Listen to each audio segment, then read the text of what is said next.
Bueno, chicos, les damos la más cordial bienvenida a la edición de agosto del 2022 del curso de preparación para el examen EGEL Plus. Somos 4 profesores que vamos a estar impartiendo material de las diferentes áreas y aunado con eso, tenemos algunos materiales de apoyo adicionales, sesiones especiales que hemos ido preparando para ustedes, a las cuales pues les vamos a ir dando acceso en lo sucesivo.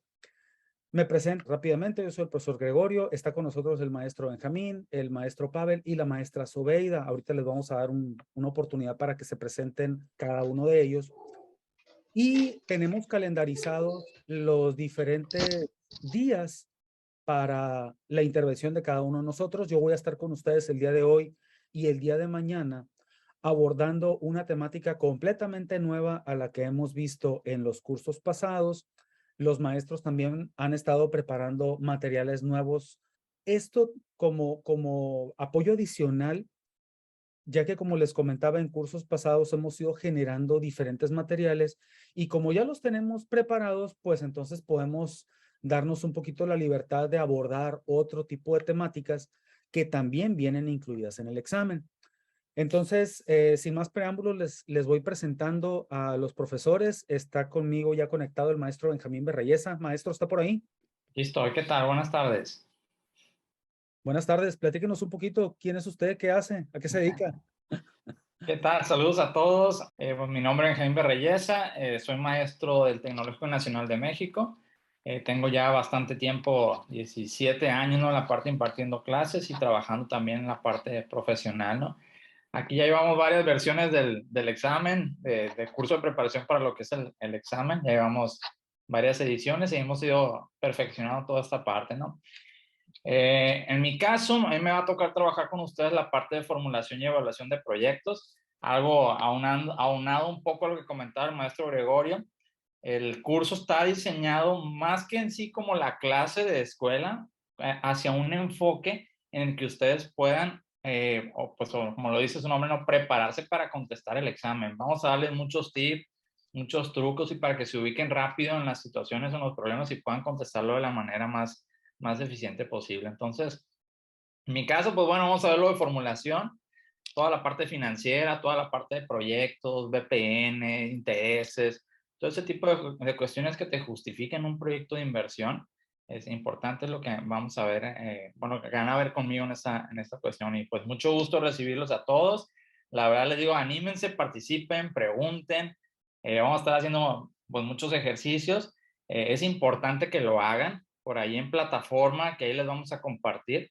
Van a tener una serie de ejercicios para que la plataforma, bueno, les genera los ejercicios, ustedes van a estar contestando, la misma plataforma les da retroalimentación y en caso de que tengan alguna duda, igual lo podemos revisar en las asesorías, ¿no? Sin problema. De eso se trata, que se animen y que lo hagan y que vean cómo les va a aparecer algo en lo que es el examen, sobre todo para los que son de primera vez. Bueno, pues muchas felicidades a todos, bienvenidos para iniciar con esto y que pasen a su titulación y concluyan exitosamente el examen. Buenas tardes a todos. Excelente, maestro. Muchas gracias. Maestro Pavel, ¿está por ahí? Para que nos ayude así rapidito con la presentación. ¿Quién es usted? ¿A qué se dedica? Buenas tardes, no puedo conectar ahorita el video, hay una disculpa a ustedes. Ok. Bueno, no, pues mi nombre es Pavel López Parra, yo soy maestro en la Universidad Autónoma de Occidente, en el área de Ingeniería Industrial. Pues ya tengo 7 años dando clases, impartiendo clases. Esta es mi primera vez aquí con ustedes, así que pues es un gusto conocer a los maestros y a los alumnos igualmente. Dudas que tengan, estamos para servirles, para ayudarles de cualquier manera. Un gusto y pues le cedo la palabra a ustedes, maestro. Gracias, maestro Pavel. Modestia aparte, el maestro Pavel es un gran amigo, además de un excelente académico, que es algo modesto. El maestro Pavel es doctor en ciencias de la administración y tiene por ahí un buen de experiencia en campo y a pesar de ser la primera ocasión que da curso con nosotros en el EGEL, pues ya tiene un tiempo de experiencia impartiendo las clases con las cuales nos va a apoyar. Maestra Sobeida, no sé si esté por aquí conectada ya. Parece que no. Bueno, les voy adelantando. La maestra Sobeida es ingeniero industrial y ella nos va a estar apoyando con la parte de estudio del trabajo. Ella va a entrar en la sesión, si mal no recuerdo, en la sesión número 5 y número 6. Ella nos apoya con la sección de estudio del trabajo. La maestra Zobeida es una académica con amplia experiencia también en campo. Ella estuvo trabajando en lo que anteriormente se conocía como Mercado Zaragoza. Ella es de la extensión de Nabolato, allá es donde nos apoya. Y también ha tenido la oportunidad de trabajar en mandos medios y mandos altos relacionados en la parte de mantenimiento y por eso tiene una experiencia importante en el área de estudio del trabajo. Yo me presento rápidamente también. Mi nombre es Gregorio Camberos. Yo soy egresado del TEC de Culiacán.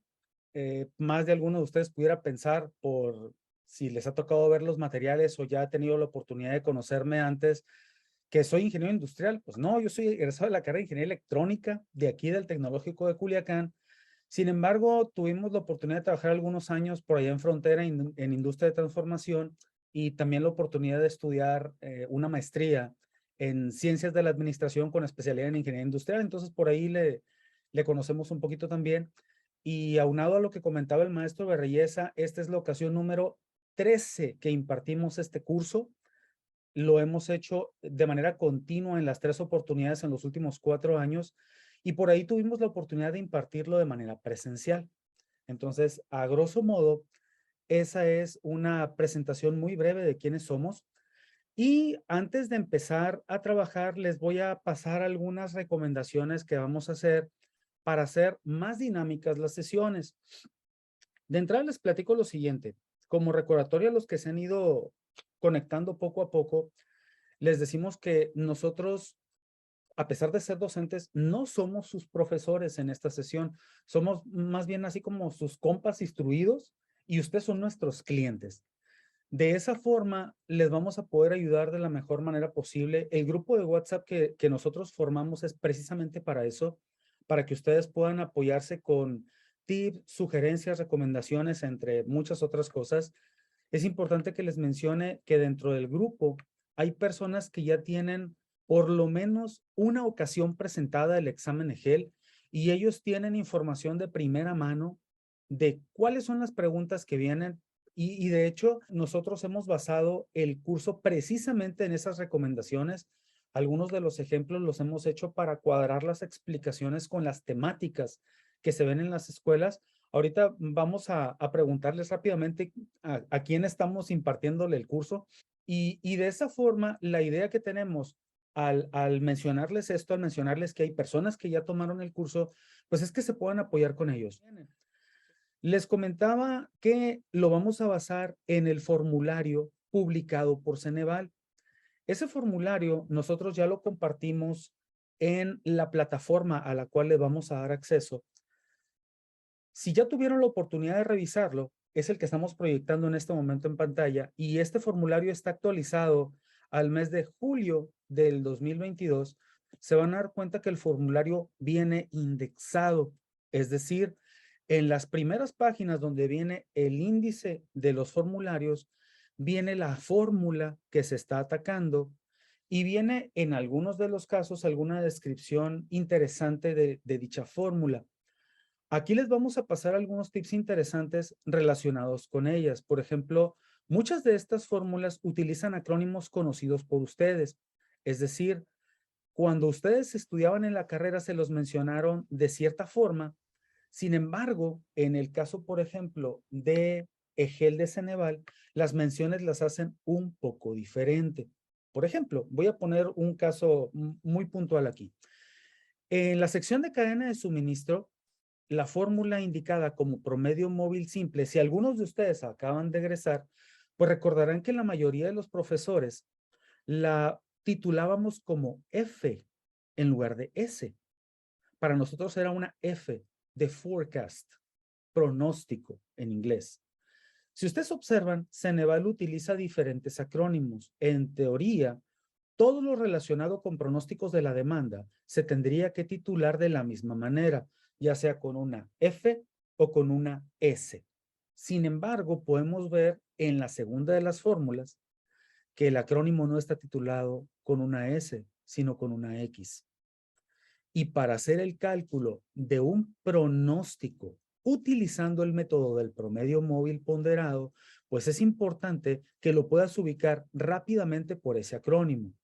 La primera de las sugerencias es que cuando tú logres identificar una problemática que venga en tu examen, te vayas rápidamente al índice inicial y busques el método. En la gran mayoría de las preguntas, según nos han referido algunos participantes, viene o te indica de manera puntual cuál es el método que vas a utilizar para el cálculo del pronóstico. Entonces, en lugar de andar buscando la fórmula, yo te recomiendo que te vayas rápidamente al índice de las primeras páginas y busques en la sección correspondiente cuál es la fórmula por la cual te están preguntando. Por un promedio móvil simple, un ponderado, algún tipo de suavizamiento, entre otras fórmulas más que vienen indicadas aquí. ¿De acuerdo? Ahora, haciendo la mención a este mismo caso, hay algunos de los acrónimos que nosotros los conocemos por nuestra experiencia en la escuela de cierta forma. Por ejemplo, este es uno de los métodos para medición de errores más conocidos. Tal vez en la escuela tú no lo conociste como DAM, sino lo conociste como MAD, por el acrónimo en inglés. ¿Por qué hago esta mención? Bueno, porque si yo me voy un poquito más para abajo,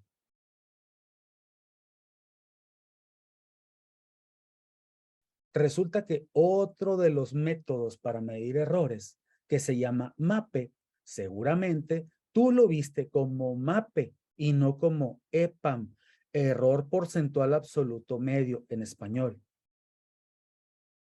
¿Sí me explico? Algunos de estos acrónimos te los ponen en inglés y otros de los acrónimos te los ponen en español. Aquí es importante que estés bien chispa para el examen, que estés bien atento, bien alerta para saber qué es lo que te están preguntando en el examen. Ahora, uno de los comentarios iniciales que nos gusta hacer en este curso, y aquí es donde les voy a dar así rapidito la palabra a ustedes, es darles una disculpa por anticipado. La disculpa se las damos porque pues sabemos que como vivimos en el mismo país, a pesar de vivir en el mismo país, pues tenemos diferentes usos y manejos del lenguaje. Muchas personas dicen que los del norte hablamos medio golpeado, entonces me disculpo de antemano si por alguna razón se me llega a salir alguna palabra que ustedes consideren que es mala palabra o altisonante donde ustedes viven. Es sin la más mínima intención de ofender, es con la intención de hacer un poquito más dinámica la clase, pero también es por usos y costumbres de nuestra región.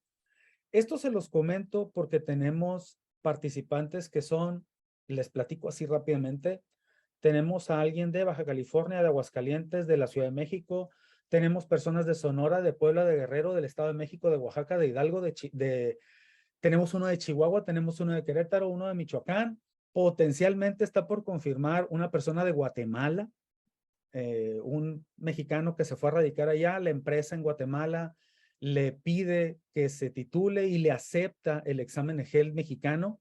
Es posible que se nos vaya a unir en estos días. Y por supuesto tenemos personas que son egresadas del Tecnológico de Culiacán. Tenemos un egresado de la Universidad de Occidente.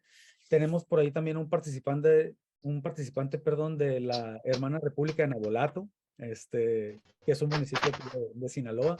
Entonces tenemos de diferentes lugares y sí queríamos puntualizar esa parte que si en un momento dado a cualquiera de los profesores se nos llegara a salir alguna expresión que sea altisonante en las regiones, créanme que es sin el más mínimo afán de ofender y molestar, simplemente son usos y costumbres de la región.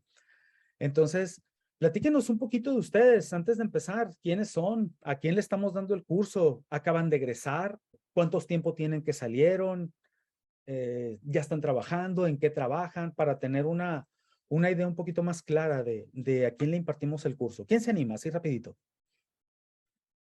A ver, me están levantando la mano, me levantó la mano Paola, me levantó la mano Carlos. Adelante.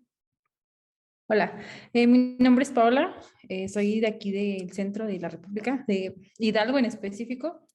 Okay. Soy recientemente, gracias, soy recientemente egresada de la carrera de Ingeniería Industrial, obviamente pues del título.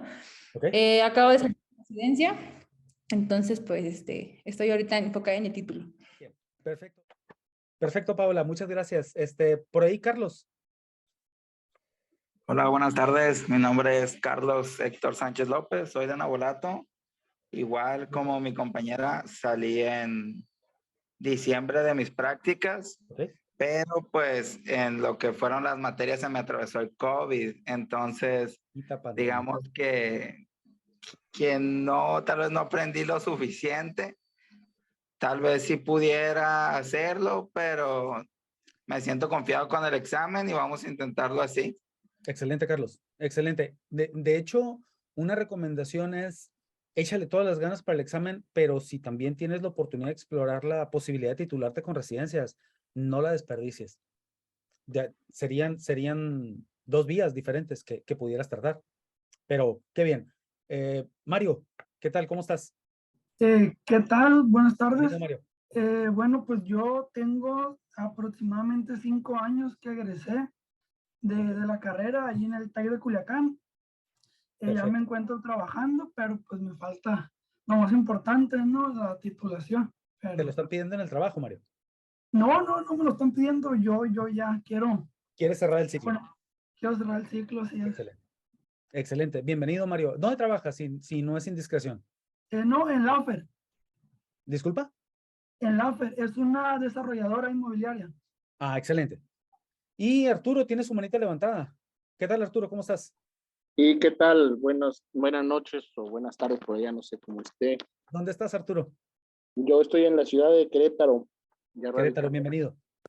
y ya tengo aproximadamente como unos 8 años de haber salido de la carrera. Ok. ¿Más? Luis Armando, ¿cómo estás? ¿Qué onda contigo? Hola, profe. Yo soy del TEC de Culiacán.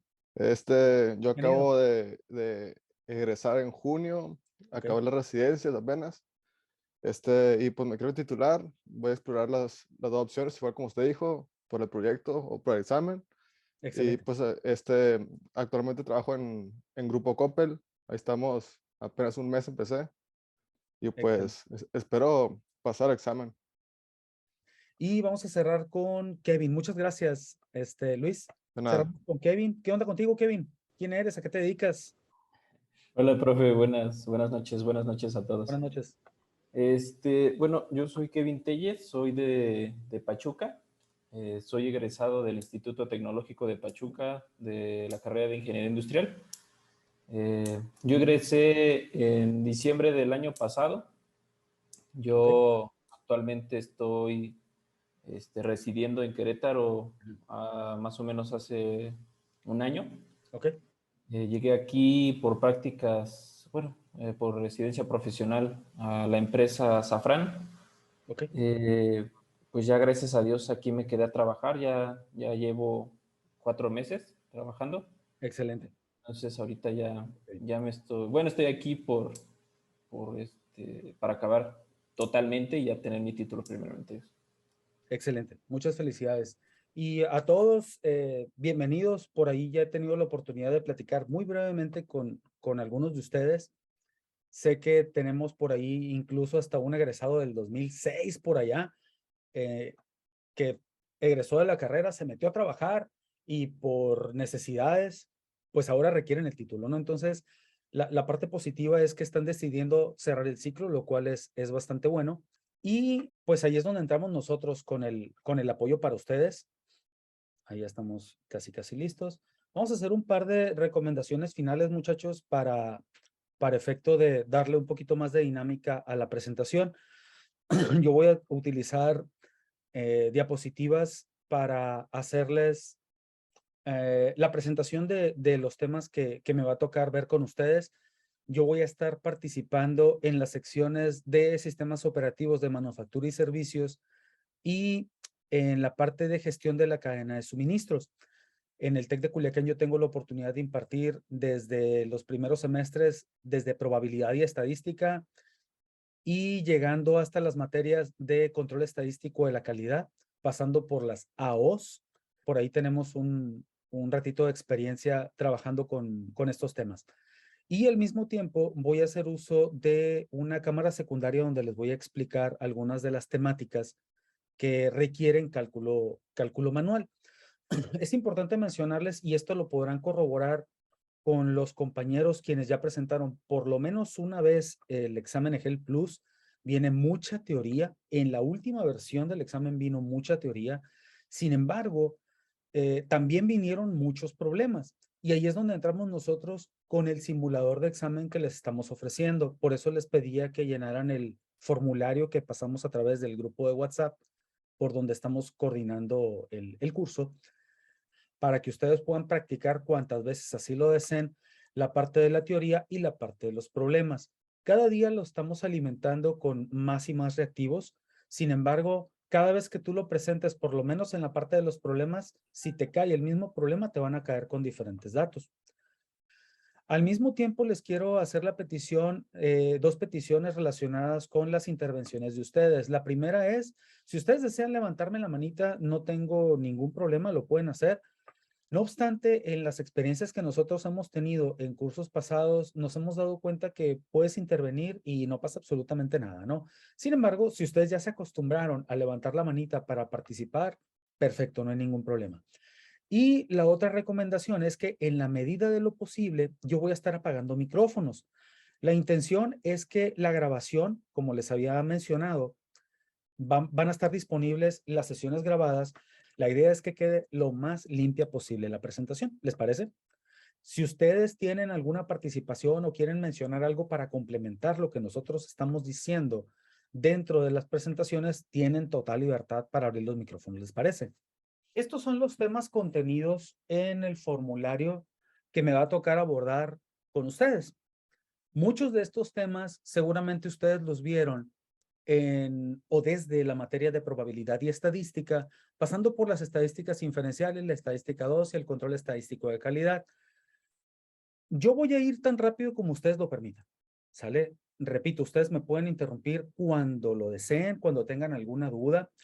Recordar, por ejemplo, ahorita que nos mencionaba Arturo que él es egresado de la carrera de sistemas y que está incursionando en la parte industrial y desea titularse, pues se va a entender, ¿no? Que por ahí algún concepto no quede lo suficientemente claro. Ahora, recuerden también que ustedes van a tener acceso a las grabaciones. Una vez que terminemos la sesión, yo les voy a pedir un tiempo para hacer la edición, compilación y la publicación en YouTube de esta primera sesión, la cual, como les repito, es completamente diferente a la que se van a encontrar si ustedes exploran ahorita la página de YouTube. ¿Cuáles son los temas que vamos a abordar? Voy a empezar con las herramientas de calidad. Vamos a ver las 7 herramientas estadísticas y ahí en el paso, como les digo, vamos a ir tan rápido como ustedes lo permitan. Ahí en el paso vamos a ver algunos cálculos numéricos como son los que aparecen aquí en pantalla, que son el coeficiente de correlación. Vamos a ver la ecuación de regresión lineal a través del método mínimos cuadrados y dentro de ese cálculo vamos a ver la determinación de coeficientes. ¿Se acuerdan lo que era la desviación estándar? Más o menos. En control estadístico, ustedes vieron las 7 herramientas de las cuales hago mención. Y cuando entraron al tema de cartas de control, empezaron a ver algunos indicadores de calidad en los procesos. Caso concreto, el índice CP, el CPK, el CPM, el índice K, el índice PP, en fin, otros índices más, el CPI, el CPS, el índice Taguchi. Y también seguramente vieron algunas formas de cálculo para los límites de control dentro, valga la redundancia, de las cartas de control. Vamos a mencionar algunos temas por obvias razones y por necesidad de la dinámica del curso. Vamos a obviar algunos de ellos. No obstante, si ustedes tienen alguna duda o alguna pregunta relacionada con las diferentes temáticas, con toda confianza la pueden hacer. ¿Les parece? Los primeros indicadores que nosotros vamos a revisar son los comprendidos en las llamadas herramientas estadísticas de la calidad. ¿Se acuerdan? Me pueden mandar mensajes también, ¿eh? Si ustedes no quieren abrir el micrófono, les da flojera o les da pena, no hay ningún problema. Me pueden mandar mensajes en el momento que ustedes gusten. ¿Quién de ustedes recuerda cuáles eran las herramientas estadísticas de calidad y sobre todo cómo aplicarlas? Más o menos las ubican, las recuerdan. Eran estas 7. Cada una de ellas tenía un propósito y una razón de ser y es altamente probable que ustedes durante sus trabajos hayan utilizado por lo menos una. Es más, es posible que las hayan utilizado y ni cuenta se dieron, o no las relacionan con las herramientas estadísticas de la calidad. Hay otras que las vamos a mencionar que existen, que son las herramientas administrativas, lo que era el diagrama de afinidad, la matriz de relaciones, etcétera. Sin embargo, las vamos a mencionar un poquito más adelante para que ustedes sepan que existen. No obstante, las que me interesan de entrada son las herramientas de la calidad, porque sabemos que las preguntaron en el examen EGEL. Las preguntaron en la teoría y les pusieron problemas de estas. Y es importante identificarlas. Son 7. Las vamos a ir mencionando en cierto orden. Sin embargo, una de las costumbres que yo tengo al estar explicando es intentar no salirme del tema, pero mencionarlo, así como lo dice el comediante, a manera de rapsodia. Si yo veo que una de las herramientas se enlaza con otra, voy a hacer mención de eso. Vamos a empezar a nombrarlas, a explicarlas rápidamente, a ver en qué consiste cada una de ellas. Y como les digo, seguramente ya tuvieron la oportunidad de utilizarlas, si no directamente, de que alguien se las hubiera aplicado a ustedes. La primera de ellas se llama hoja de verificación. Tal vez ustedes la conozcan como checklist. ¿Suena? ¿Les parece conocida? ¿Alguien la ha usado? ¿Alguien ha diseñado alguna hoja de verificación o algún checklist? José Ángel dice que sí. Sí. Sí, Paola también menciona que ella también, Kevin también.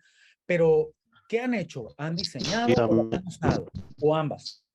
Osvaldo dice que él también. Ambas. Para bombas centrífugas, ambas, dice Paola. Arturo dice que para bombas centrífugas. Yo los utilizo para llevar un registro y control de auditorías internas de 5S. Excelente. Excelente. 5 S, esas van a aparecer en forma de las 9 S en el área de seguridad e higiene y son parte de la teoría que les pueden preguntar. Por ahí las 5 S es una herramienta japonesa donde hacen alusión a la limpieza, al orden, a la disciplina, ¿sí? Sí. Excelente. Bueno, el propósito principal de las hojas de verificación, seguramente más de alguno de ustedes ya lo sabe, es recopilar datos. Las hojas de verificación me sirven para recopilar información.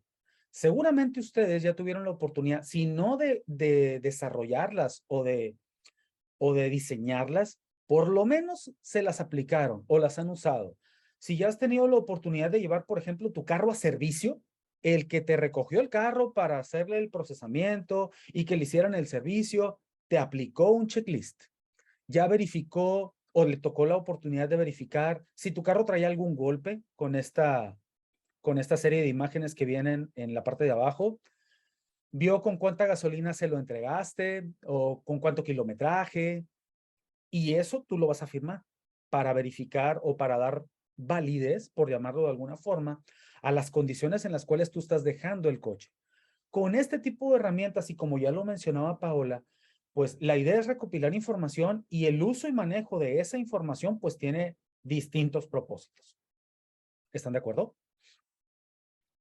Ahora, para poder diseñar una hoja de verificación utilizas muchísimas herramientas. Desde el llenado de información simple, que es escribir, por ejemplo, el nombre del propietario, el nombre del técnico, la hora a la que entró tu carro, etcétera, etcétera, hasta el uso de otro tipo de herramientas de recopilación de información. Por ejemplo, las herramientas de sí o no. ¿La escala de Likert la ubicamos? ¿Sí saben a qué se refiere? Yo no. No, la verdad no. La parte curiosa del asunto es que todo mundo de ustedes ha tenido por lo menos la oportunidad de saber y no nada más de saber, sino de llenarlas. ¿Alguno de ustedes ha llenado, por ejemplo, alguna encuesta en un restaurante donde te digan, ¿cuál es tu opinión del servicio? Y que digas, bueno, excelente, buena, muy buena, mala, regular, pésima y no manches. ¿Sí? Es la escala de Likert. Aquí tenemos algunos ejemplos de esa escala aplicado a si estás de acuerdo o no con una determinada opinión, aplicado a frecuencia, aplicado a importancia, o acá del lado derecho en la parte inferior, aplicado a probabilidad. Aquí se utilizan número de respuestas impares. La recomendación es que utilices un número par de respuestas. La respuesta es muy sencilla, o la razón es muy sencilla. ¿Cuál es la opinión de una persona que utiliza la escala de Likert y que contesta indeciso?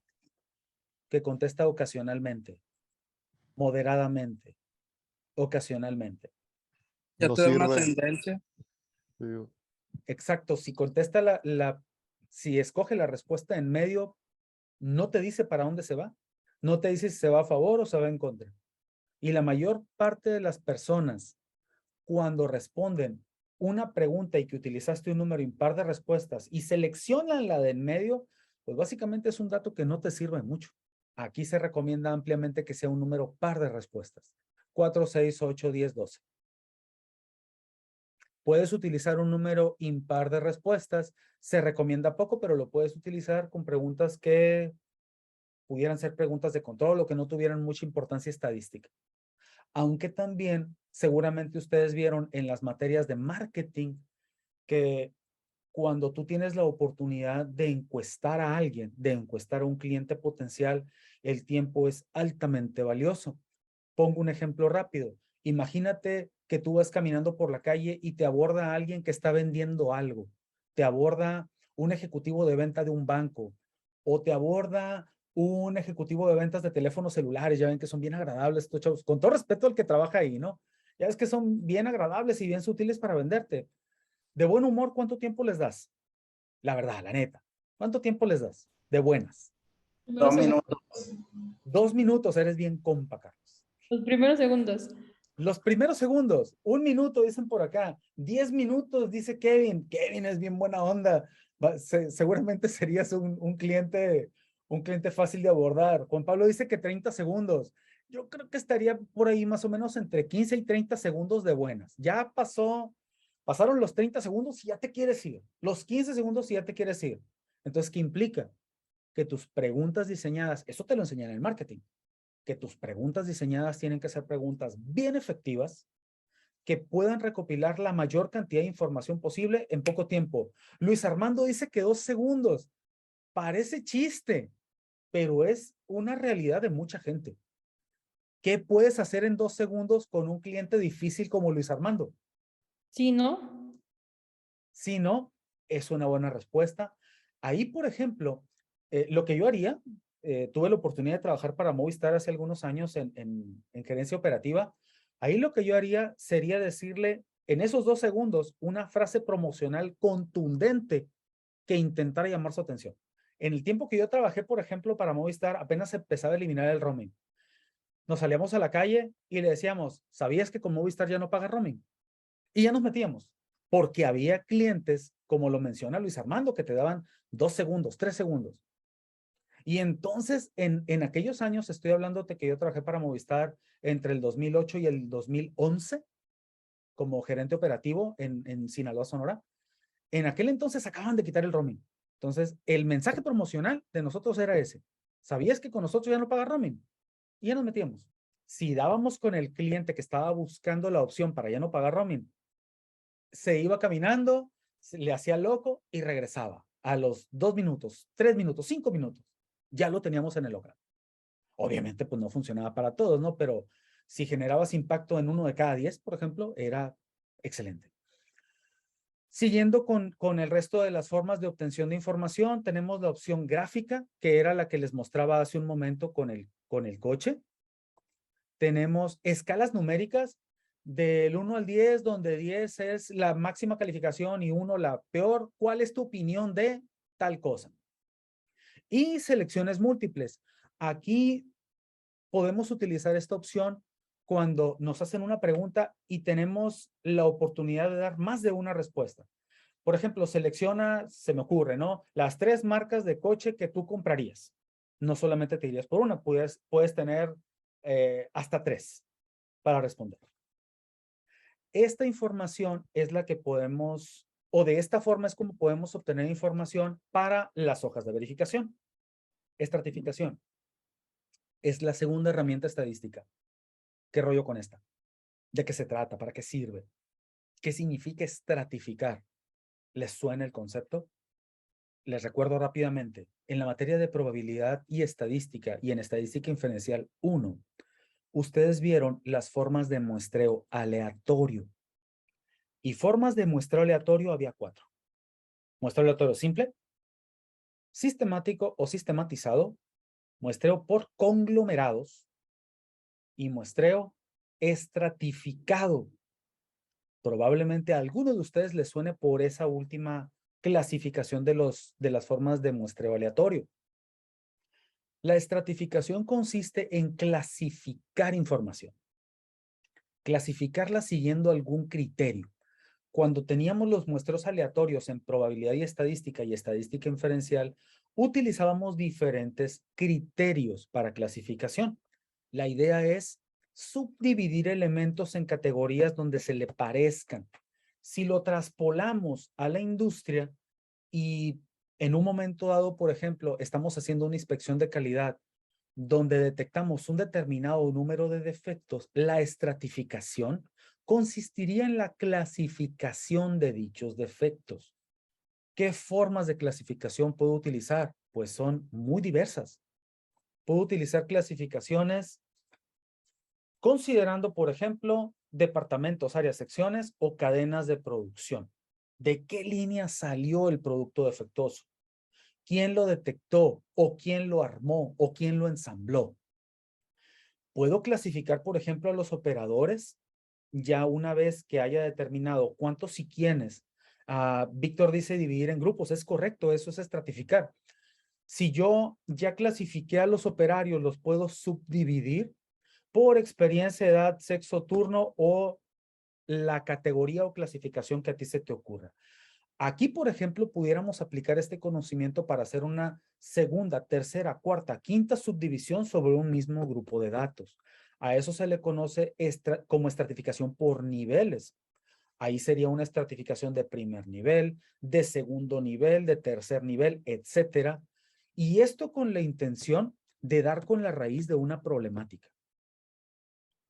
Dentro de las siguientes categorías o formas de clasificar información en un proceso productivo o para intentar encontrar algún factor que te ayude a orientar la acción de mejora que vas a implementar, pues tenemos los tiempos de producción, procesos, materiales, proveedores, etcétera.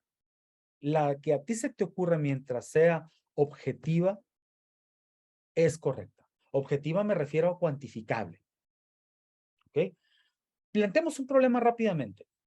Yo estoy trabajando en una empresa del ramo metal mecánico y se tiene interés en determinar cuáles son los problemas más importantes que están ocurriendo dentro de la empresa.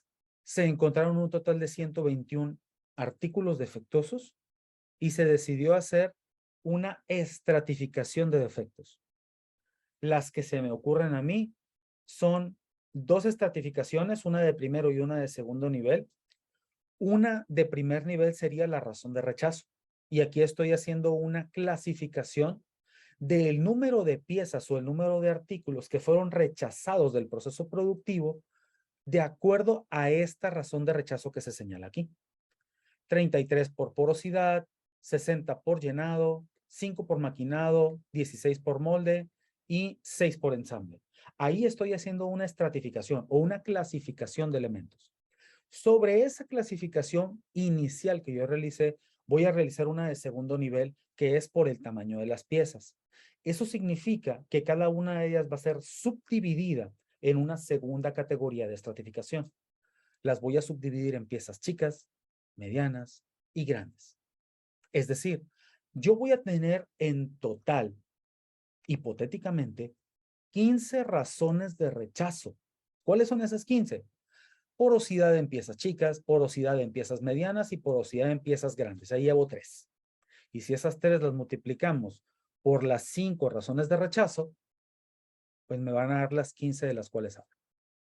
Si yo te preguntara cuáles son las primeras piezas defectuosas, siendo lo más específico posible y utilizando las 2 formas de estratificación que acabamos de mencionar, ¿cuáles piezas serían? Las medianas de llenado. Es correcto. Las piezas medianas que salieron o que fueron rechazadas por llenado. Esto es muy importante porque esto se liga con la siguiente herramienta que es el diagrama de Pareto, ¿lo recuerdan? El diagrama de Pareto es una de las herramientas y de las preguntas que sabemos vienen sí o sí en el Excel. Aparentemente por la sencillez, entre comillas, del diagrama de Pareto, pues muchos así como que lo obvian. Sin embargo, en las mismas evaluaciones que nosotros hemos aplicado en las materias que impartimos en el tecnológico, nos damos cuenta de que un alto número de estudiantes no sabe distinguir entre un Pareto y un histograma. Para terminar con la estratificación, vamos a ver algunas recomendaciones importantes. Estas se van a quedar aquí, les vamos a dar los materiales para que ustedes las puedan utilizar. Una recomendación adicional o un tip adicional, si tienes la oportunidad de aplicarlo en el trabajo, es que cuando tú intentes encontrar la raíz de una problemática, puedes aplicar las estratificaciones de diferentes niveles, tantas como necesites. ¿Ok? La idea es encontrar la raíz de los problemas y también encontrar cuáles son las primeras causales que tú vas a atacar para poder solucionar la mayor cantidad de problemas con el mínimo de causas. De hecho, ese es el principio del actuar de la siguiente herramienta, que es el diagrama de Pareto. ¿Lo recuerdan? ¿A alguien le suena conocido? Sí. Sí. Sobre todo el 80-20. La famosa teoría del 80-20. El 80-20 aquí en México, por ejemplo, para la distribución de la riqueza, que fue la base para el desarrollo de esta herramienta, pues aquí no aplicaba porque aquí era como el 0.0199. Es decir, que el 0.01 de la gente más rica tenía el 99% de la riqueza. Pero en esencia la idea es esa, ¿no? Ver que en general el 20% de las causas generan el 80% del total de problemas. Y esto es aplicable en muchos escenarios. Aquí es donde también se pueden encontrar un concepto bien interesante que es el de los muchos triviales, pocos vitales. ¿Quién lo ha escuchado? Yo. Mariana. Los muchos triviales. Los muchos triviales, pocos vitales. Es correcto. Muy bien. ¿Cuál es la diferencia entre el Pareto y el histograma? Pues que el Pareto está ordenado y el histograma no. El Pareto sigue un orden de menor a mayor en frecuencia. Y ahí es donde nosotros podemos utilizar una herramienta auxiliar llamada la ojiva. Esa la vimos desde probabilidad y estadística. Pero en esencia, así es como funcionaría. Veamos un problema, rapidito. El problema aparece en pantalla. Muebles Vizcaya fabrica sus sillones reclinables con forros de tela. Ahí está todo el texto. Ocupamos contabilizarlos y clasificarlos. Así es como los fuimos detectando. ¿Ok? El propósito principal del diagrama de Pareto es ordenarlos y a partir del ordenamiento obtener o extraer cierta información de utilidad para nosotros. Esta información, repito, la vamos a dar en los materiales de apoyo. Si gustan, la podemos anotar rápidamente. Yo la voy a anotar acá por un ladito en la presentación para hacer algunos cálculos adicionales a manera de práctica que son necesarios para la construcción tanto del Pareto como de la ojiva que lo va a acompañar. ¿Sale? La ojiva se construye de forma como superpuesta al Pareto. No es extremadamente necesaria, sin embargo, es de mucha utilidad cuando estamos buscando los pocos vitales y separarlos de los muchos triviales. Esa es la información del problema que nosotros tenemos. En este momento, los datos que aparecían en la problemática, pues ya los presento de manera ordenada. Dentro de las formas de trabajo, también les voy a presentar las diferentes recomendaciones que vamos a hacer para poder construir de forma efectiva el diagrama de Pareto. Es decir, vamos a hacer, ya que tengamos la información, el ordenamiento de las ideas. De hecho, si ustedes ya lo notaron, para poder llegar a una problemática de este tipo, necesariamente tuvimos que haber utilizado las dos anteriores. La hoja de verificación o el checklist y la estratificación. El checklist para obtener la información y la estratificación para separar por problemáticas. Y como aparece dentro de la tabla, pues ya tengo separación de problemáticas. Mira, hay 64 piezas que presentan tela rota, 22 que tienen patas sin tapones, 59 con tela manchada y así de forma sucesiva. Hay otros 9 defectos que generaron piezas en mal estado o piezas rechazadas de un proceso productivo. si hacemos la construcción del diagrama de Pareto, a partir de la obtención de la información, pues requerimos hacer algunos cálculos interesantes. Para efecto de calcular el Pareto, lo puedo hacer con la cantidad de defectos y también lo puedo hacer con la frecuencia porcentual. Con ambos, en teoría, el diagrama te tiene que quedar igualito. ¿Ok?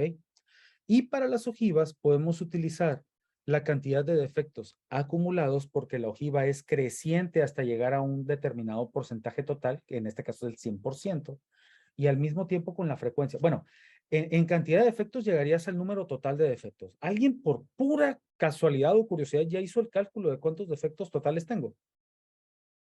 227. 227.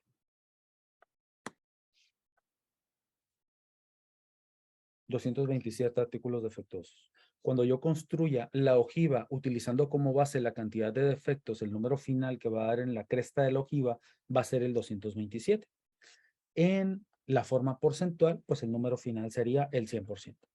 Ahora, para hacer la construcción del Pareto, voy a utilizar ya sea la cantidad de defectos o la frecuencia porcentual de los mismos. Para hacer el cálculo del porcentaje, lo único que yo voy a hacer es dividir cada una de las frecuencias entre el número total de defectos. De esa manera, voy a obtener los diferentes porcentajes. Tengo entendido que en el examen EGEL les van a permitir utilizar calculadoras científicas sin ningún problema. Entonces, teniendo eso en cuenta, esto lo menciono porque en las evaluaciones anteriores al que hace el Ceneval, por ejemplo, el Exani 1 y el Exani 2 no permiten la científica. Sin embargo, en el EGEL sí la permiten. Para hacer el primero de los cálculos, voy a hacer la división que les mencionaba, 64 entre 227. El valor que me da es de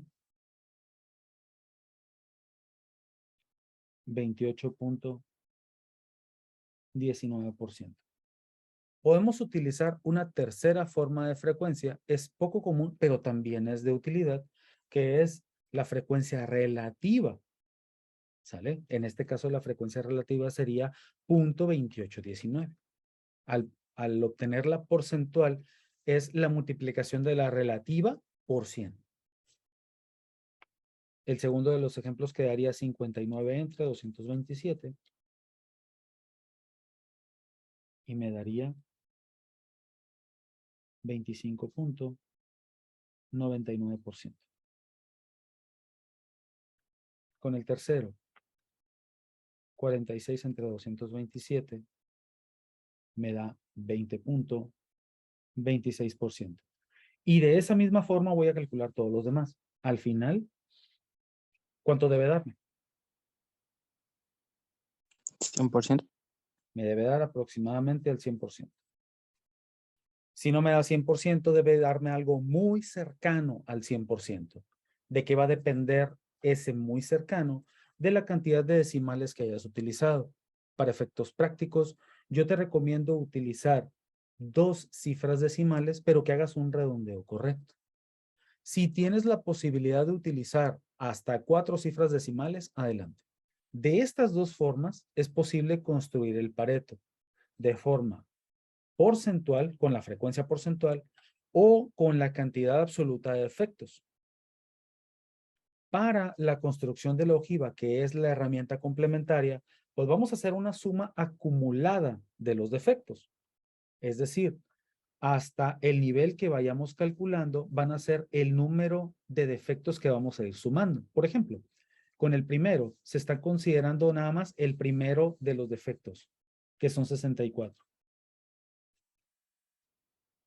Hasta el segundo voy a considerar los 2 defectos que hemos contabilizado hasta aquí. Es decir, en el segundo nivel ya contabilizamos telas rotas y telas manchadas. Voy a hacer la suma de 64 más 59. El total me daría 123. Es decir, hasta aquí se han acumulado con los 2 primeros defectos 123 artículos defectuosos. Hasta aquí se habrían acumulado 3 causales de defectos. Tela rota, tela manchada, tela descosida. En la frecuencia acumulada pues habría que sumar 64 más 59 más 46, que sería lo mismo que sumar la acumulación de este hasta el segundo con el tercero, el cual me daría 169. Con el siguiente es básicamente la misma idea, 169 más 22 me da 191, y así de forma sucesiva con todos los demás. Al final, al llegar al noveno tipo de defecto, ¿cuánto debe ser el valor resultante? Pues el del total, ¿no? La acumulación de defectos hasta este punto debe darme 227. En el caso, por ejemplo, de la frecuencia porcentual acumulada de defectos, es la misma lógica de operación. Voy a ir sumando los porcentajes acumulados hasta el nivel que yo vaya señalando. Por ejemplo, con el primero sería aproximadamente 28.19. Con el segundo habría que sumar estos dos. Sumando estos dos, me daría aproximadamente 54.18. Sumando los tres, me daría aproximadamente 74.44, si tomo transparente el cálculo. Y así de forma sucesiva con todos los demás, hasta llegar a la última línea, que debe de arrojarme aproximadamente el 100%. ¿Me expliqué? Sí. ¿Dudas hasta aquí? Los cálculos completos son los que aparecen en este momento en la pantalla, con la suma total. Y utilizando estas mismas frecuencias absolutas que aparecen en la primera de las columnas numéricas, podemos construir nuestro diagrama de Pareto.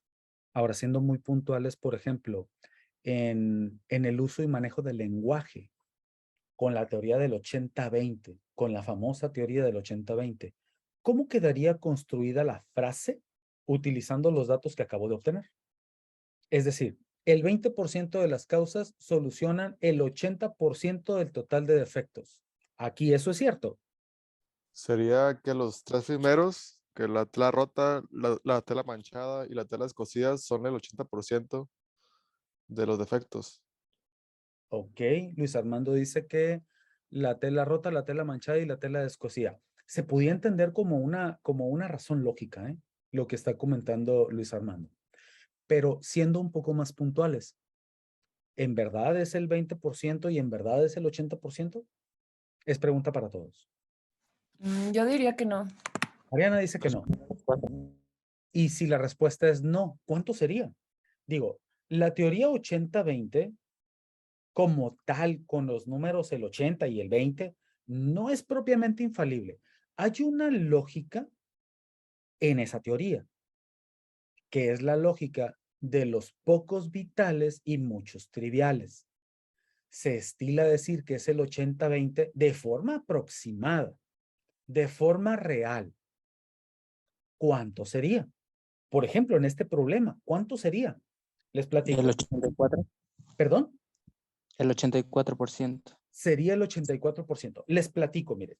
Voy a pasarme a, por alguna razón, me he dado cuenta que es mucho más efectiva cuando tú lo señalas de manera directa.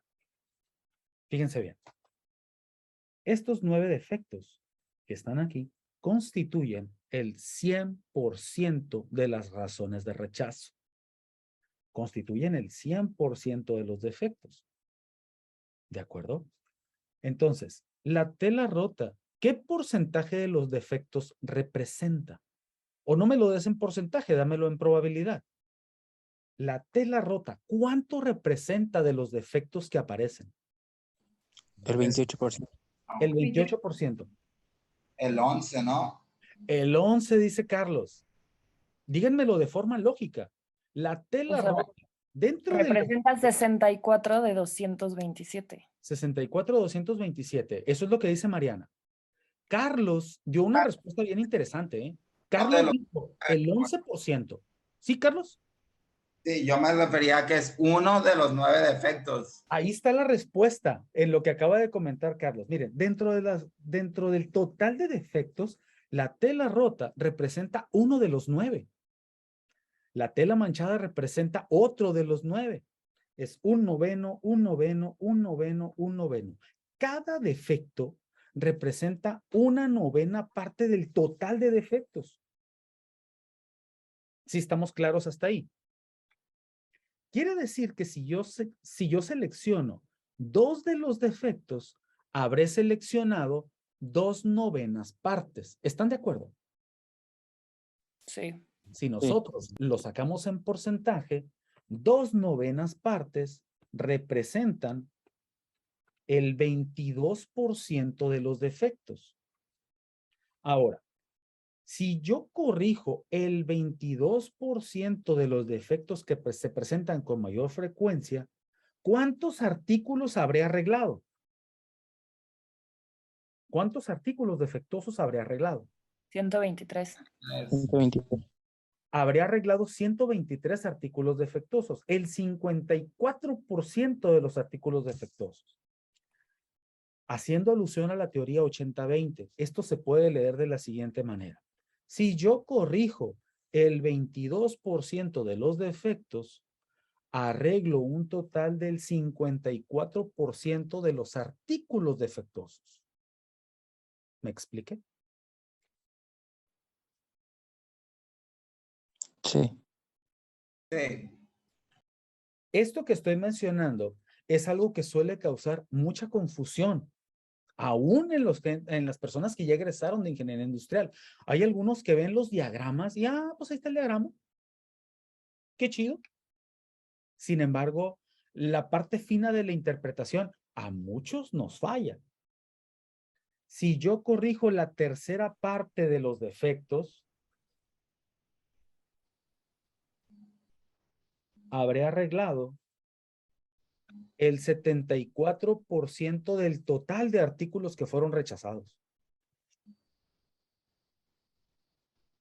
Y eso lo podemos ver en el gráfico de Pareto, que es la principal utilidad que tiene esta forma gráfica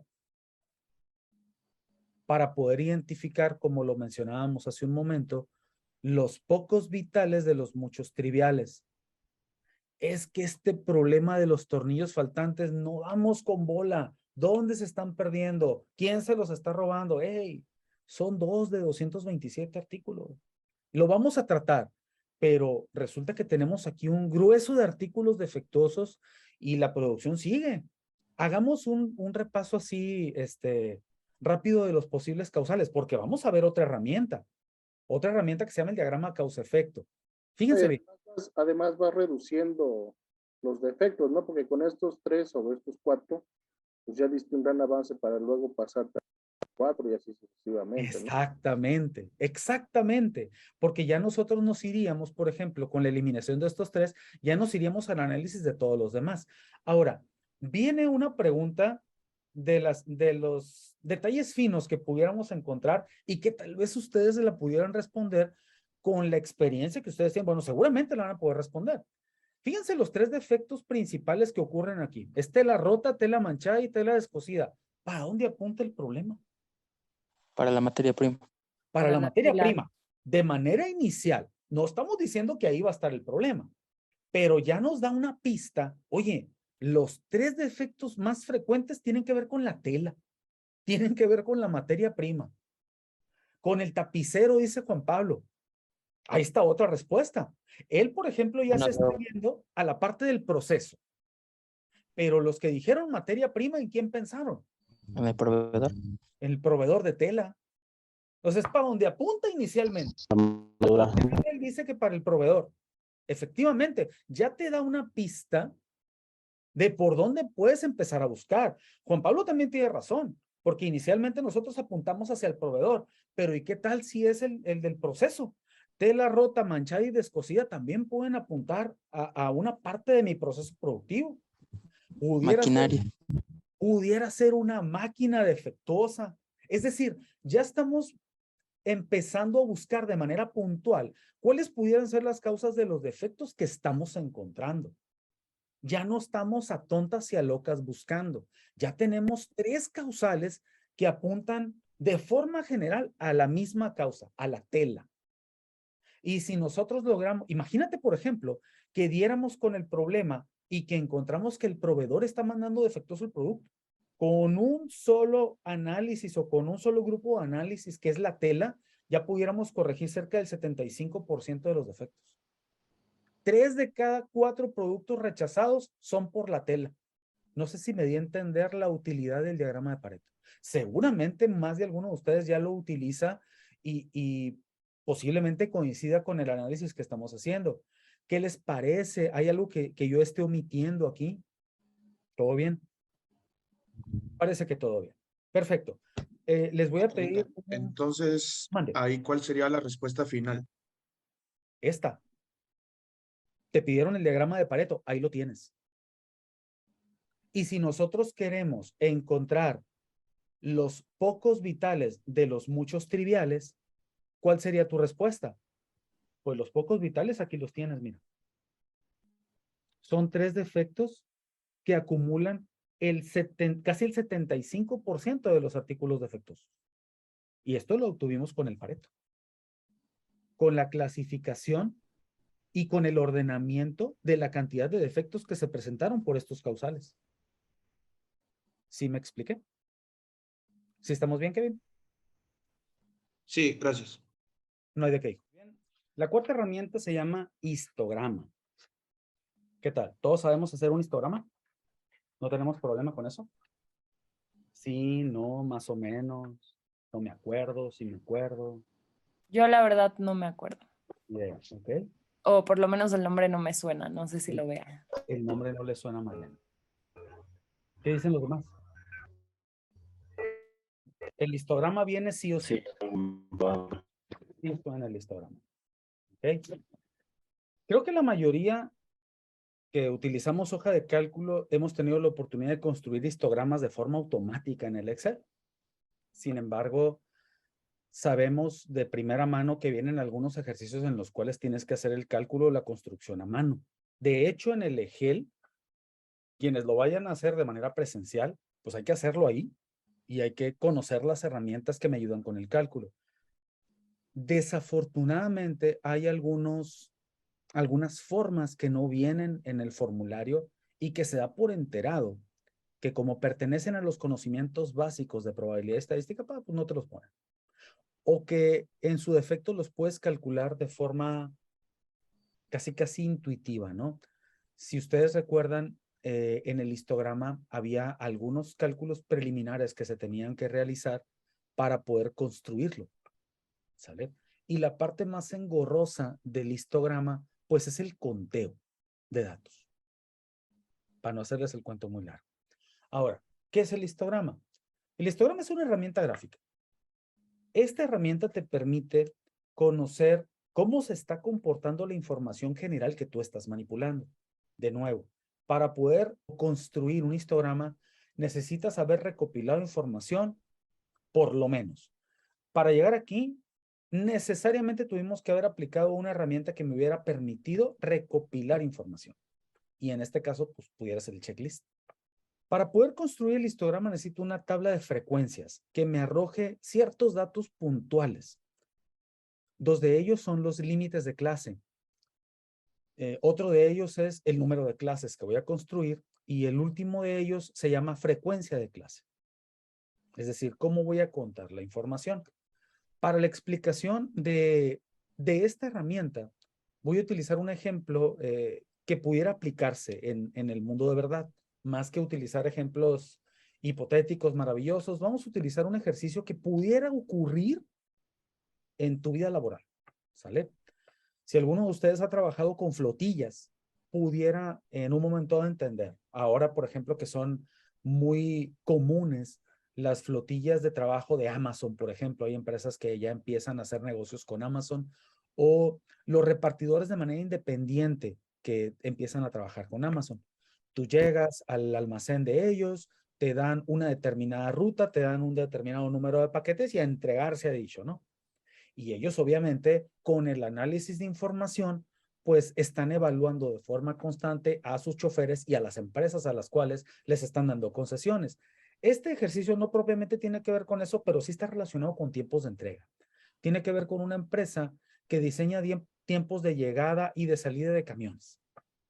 Y aquí tenemos un determinado número de tiempos de camiones medidos en una ruta, el traslado de una ciudad a otra. Se me ocurre que pudiera ser, no sé, Mochis, Culiacán. En tu carro haces 2 horas de aquí a Mochis, pero en camión no es la misma. Entonces, se me ocurre que pudiera ser ese traslado, ¿no? Y aquí requerimos construir el histograma. ¿Qué onda con él? ¿Se acuerdan de lo que hay que tener para construir el histograma? Aquí está mi información. ¿Qué es lo que se requiere? Una tabla de distribución de frecuencias, ¿no? Requiere una tabla de distribución de frecuencias, es correcto. Y para llegar a esa tabla, ¿qué ocupo? Por ejemplo, ¿puede identificar el mínimo, el máximo? Me parece perfecto. Me parece perfecto. Para construir esa tabla necesito información. ¿Ok?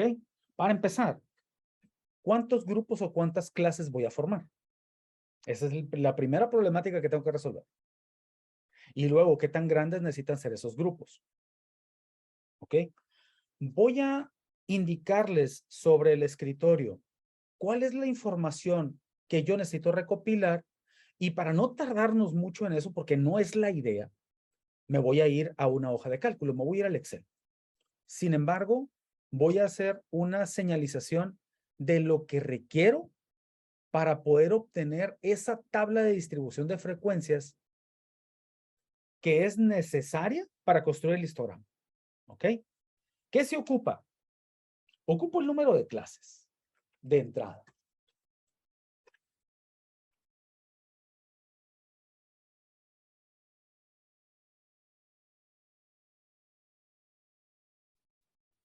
Ocupo el número de clases. Ocupo el rango. ¿Por qué ocupo el rango? Bueno, porque con el número de clases y el rango voy a calcular algo que se llama ancho de clase.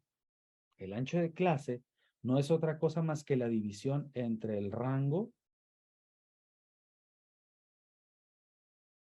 y el número de clases. En sí, ¿qué me indica el ancho de la clase? Pues el ancho de la clase me indica de dónde a dónde va cada grupo que voy a formar. ¿De acuerdo? Entonces requiero el número de clases y requiero el ancho de la clase. Ahora, implícitamente hay algunos cálculos necesarios. Por ejemplo, el número de clases se calcula de 2 formas conocidas, la forma técnica y la forma empírica. La forma técnica es a través del uso de una herramienta que se llama la regla de Sturges, herramienta de probabilidad y estadística. La regla se llama regla de Sturges.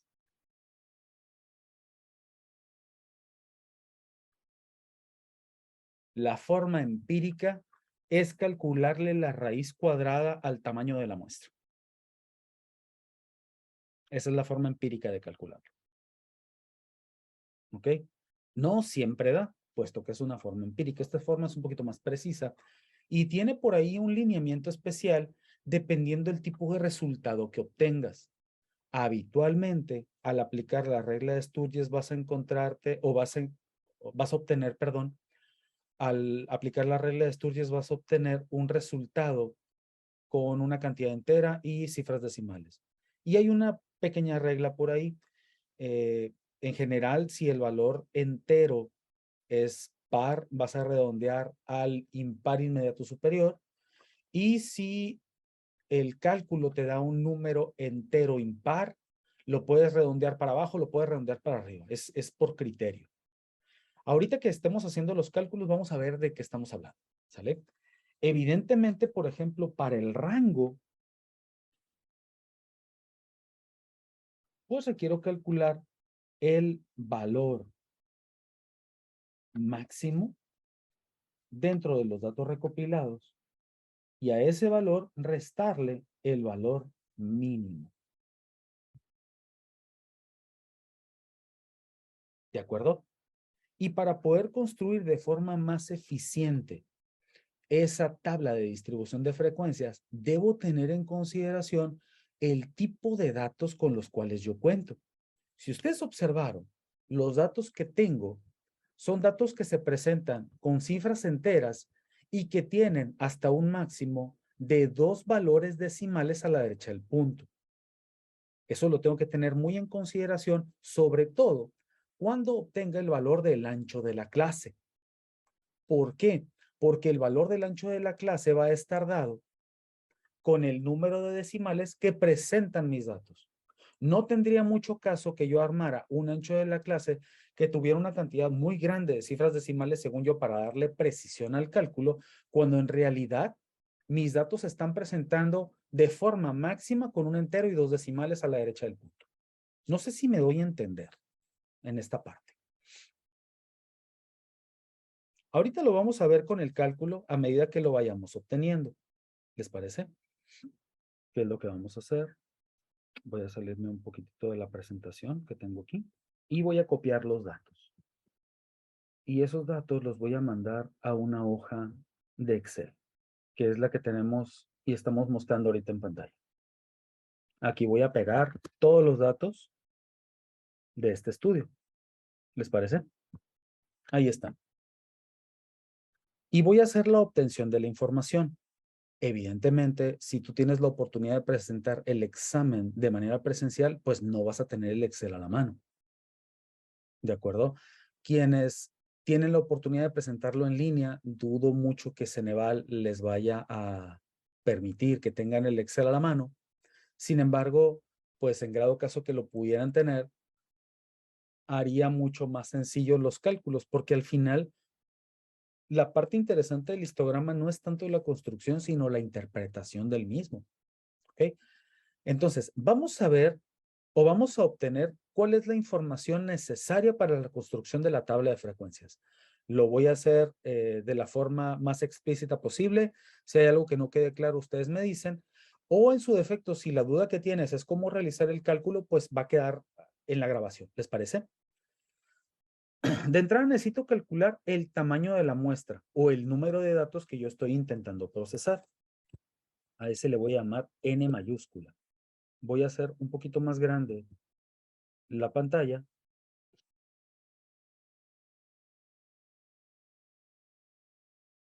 para que se pueda ver mejor. Y para hacer la obtención de n, le voy a decir igual y le voy a dar una función rápida que se llama contar. Y voy a seleccionar toda la información que tengo dentro de esa función y pues la función contar me dice que son 46 datos. Dentro de esa misma selección, como ya lo vimos, requiero algunos datos que me permitan hacer ciertos cálculos. Por ejemplo, en la parte del numerador requiero el rango. Y para el rango necesito obtener el dato mayor. Así le voy a llamar. El dato mayor se va a obtener con una función en Excel que se llama máximo. Selecciono todos mis datos, cierro paréntesis y ya me dio el dato más grande, que es 4.4. De esa misma forma, voy a obtener el dato menor. Excel tiene otra función que se llama mínimo. Selecciono nuevamente los datos, cierro, le digo Enter y encuentro que el dato más pequeño es 3.04. Con esos dos valores puedo construir el rango. Y el rango es una resta de valores. Voy a restarle al dato mayor el valor del dato menor. Encuentro que el rango me da 1.36 para este problema. Así es como obtengo la parte del numerador de la fórmula que les presentaba ahorita para el ancho de la clase. ¿De acuerdo? Ahora, necesito obtener el número de clases recomendado. Si yo calculo de forma empírica la raíz cuadrada del tamaño de la muestra, pues me voy a encontrar que con ese cálculo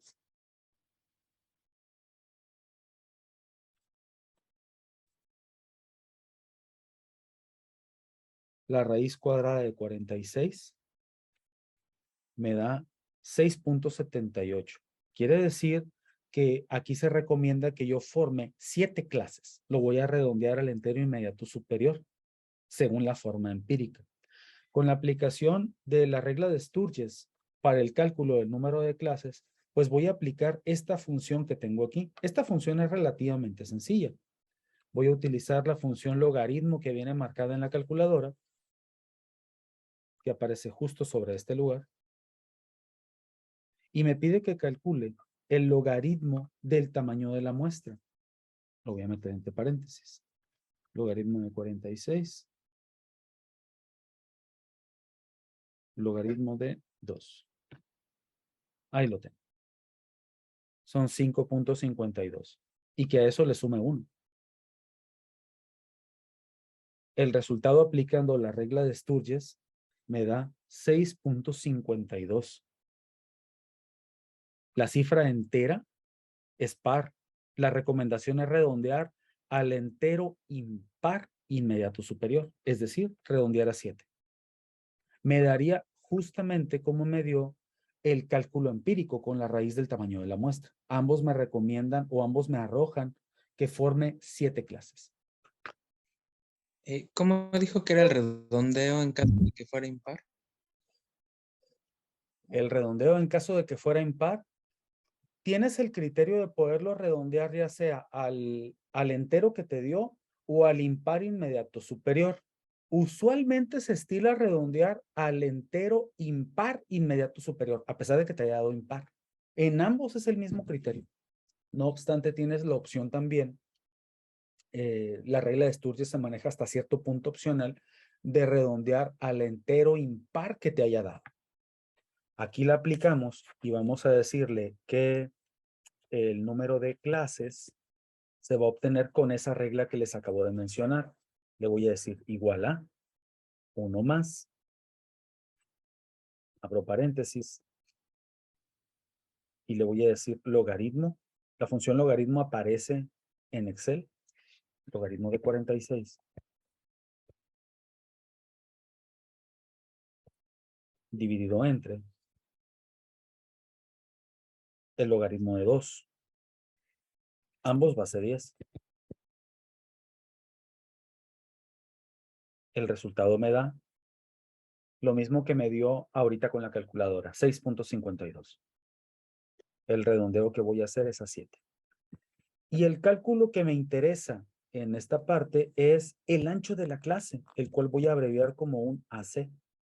El ancho de la clase se obtiene con la división del rango entre el número de clases, como lo mostrábamos ahorita. Rango dividido entre el número de clases. El valor resultante me da 0.19. Y para hacer el redondeo de este, pues voy a tomar en cuenta el número máximo de decimales que presentan mis datos, que era lo que les comentaba hace un momento. Los datos se presentan del orden de los centésimos. ¿Ya lo vieron? El decimal máximo es en centésimos, son 2. Ese es un conocimiento que probablemente lo tengamos ahí registrado, que nunca lo utilizamos, pero nos lo enseñaron desde la primaria y nos decían que del punto a la derecha, cada una de las posiciones tiene un nombre. Décimos, centésimos, milésimos, 10 milésimos, 100 milésimos, millonésimos, etc. Bueno, aquí tengo valores numéricos del orden de los centésimos. Décimos, centésimos con las cifras. ¿De acuerdo? La recomendación de redondeo para el ancho de la clase es teniendo en cuenta el número máximo de decimales que presentan tus datos. Si observo todos los datos, el número máximo de decimales es de 2. Son centésimos. Por lo tanto, en el redondeo lo voy a recorrer hasta las 2 cifras decimales. Y aquí voy a manejar un valor auxiliar, solo por tratarse del Excel, voy a manejar un valor auxiliar para la construcción de la tabla. ¿Cuál va a ser ese valor auxiliar? Bueno, a ese valor auxiliar yo le voy a llamar incremento o salto.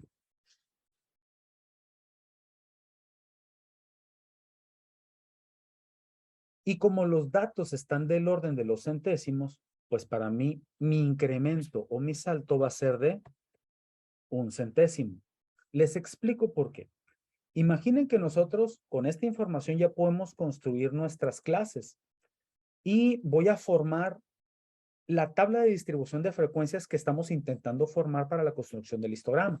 Voy a hacer clases y tengo 1, 2, 3, 4, 7 clases. Cada una de esas clases va a tener un límite inferior y un límite superior. ¿Recuerdan esto? Es decir, yo tengo 7 clases y necesito saber la clase número 1 de dónde a dónde va. ¿Están de acuerdo? Por ejemplo, el límite inferior para la primera clase o el primer grupo, ¿de dónde a dónde iría? Pues sería de 3.04, que es tu dato menor. ¿Es correcto? ¿Y cuál sería el límite superior? 3.05. 3.05. ¿Qué dicen los demás? Se me hace que se le suma el ancho de clase. Es punto correcto. 19. Es correcto. Esa es la razón por la cual nosotros hicimos el cálculo del ancho de la clase, para saber, valga la redundancia, qué tan ancha va a ser la clase. Es decir, de dónde a dónde va. ¿Cómo lo voy a calcular? Bien facilito. Al 3.04 le voy a sumar el valor del ancho de la clase. Juan Pablo dice que da 3.23. ¿Están de acuerdo? La primera de las clases iría desde 3.04 hasta 3.23. Ah, entonces creo que ya sé para qué es el salto. Ah, exactamente. Para la segunda clase, ¿no? Es correcto, mira, el salto yo lo puedo representar de dos formas, o la identificación de la clase la puedo identificar de dos formas. Una forma que es la forma matemática o purista, que no sé si ustedes lo recuerden en las materias de cálculo diferencial, ahí fue donde lo enseñaron. Resulta que si tú tienes una clase, la clase número 1, lo voy a indicar aquí, clase 1. Y tu clase 1 va desde 3.04 hasta 3.23. No hay ningún problema con la clase 1. La bronca viene con la clase 2. Por eso lo dibujé aquí. La clase 2 puede tener dos soluciones. Dos soluciones. La primera sería que yo colocara el salto como mis valores están dados desde 0.4 hasta 0.23. Aquí, pues yo lo que voy a hacer es incrementarle un centesimal para que pueda estar formada. Y aquí la haría desde 3.24 y sumándole el ancho de la clase. Esa sería una forma. La segunda clase quedaría desde 3.24 y hasta 3.43. ¿Cierto? Esa sería una forma. ¿Cuál sería otra forma? Voy a tomar este trozo de papel aquí. Clase 1 iría desde 3.04 y hasta 3.23. Y para intentar tener la menor pérdida de información, la segunda de las clases yo la formaría desde 3.23 hasta 3.42. Sin embargo, si yo la dejo de esta forma, más de alguno ya está pensando, oye, ¿y si un dato es el 3.23, dónde lo vas a meter? Facilito. Cuando tú llevabas la materia de cálculo diferencial, te enseñaron algo que se llamaban los intervalos. Y te enseñaron los intervalos abiertos y los intervalos cerrados. ¿De acuerdo? Y te dijeron, el intervalo cerrado contempla el valor de frontera. El intervalo abierto no lo contempla. Significa que esta clase va desde 3.04, considerando el 3.04 y hasta 3.23 sin considerarlo. Y acá en la de abajo, el intervalo lo cierro. A este se le llama intervalo cerrado. Es cuando se incluye el valor de frontera. Y si en alguna ocasión en este estudio cayera el dato 3.23, el intervalo abierto me dice que aquí no se considera, que se considera acá. Pero para estarme acordando de todo eso, qué lata. Somos ingenieros industriales, somos más prácticos. Utilizo un salto. La cifra está dada en centesimales, aumento un centesimal. ¿Me expliqué? Sí. Y resulta que cuando yo me voy a Excel, pues de alguna otra forma necesito sacar ese valor del centesimal. ¿Cómo le voy a hacer utilizando las referencias para formar las clases? Bueno, para que esto se automatice, voy a hacer lo siguiente. El valor del límite inferior va a ser el dato menor. Y el valor del límite superior, ¿cómo lo obtengo? Bueno, al límite inferior le voy a sumar el valor del ancho de la clase. Y así es como obtengo el 3.23 que había mencionado por acá. Ahora, yo quiero que el cálculo sea automático. Y el cálculo automático lo puedo empezar a originar desde aquí. Como siempre voy a estar sumando el valor del ancho de la clase para encontrar el valor del límite superior de todas las clases, bueno, entonces me voy a ir a la celda B14.